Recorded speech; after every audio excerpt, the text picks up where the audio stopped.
Kronologi dugaan perampokan di Jalan Pengadilan RT 029 RW 006, Kelurahan 15 Ilir Kecamatan IT1, Palembang, Sumatera Selatan, Selasa 25 November 2025.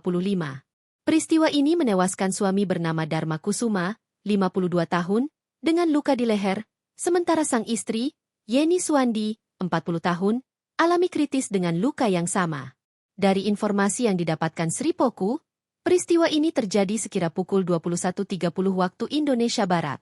Saat itu saksi Farina dan korban Yeni Suwandi selesai makan. Kemudian, Yeni pulang ke rumahnya yang bersebelahan dengan rumah saksi Farina, yang merupakan pembantu rumah tangga. Setelah itu saksi Farina menonton TV, tidak lama kemudian korban Yeni berteriak meminta tolong kepada saksi Farina. Lalu Farina datang dan melihat korban Yeni dalam keadaan luka pada lehernya, dan melihat satu orang pelaku. Pelaku juga sempat meminta uang kepada saksi Farina dengan mengancam menggunakan senjata akan membunuh saksi. Kemudian Farina memberikan dompet berisikan uang sejumlah 3 juta rupiah dalam posisi pelaku menodongkan senjata.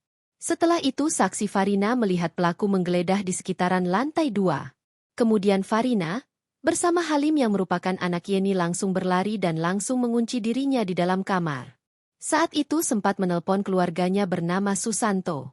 Setelah menerima telepon, saksi Susanto dan Yeni Kawi langsung menuju ke TKP.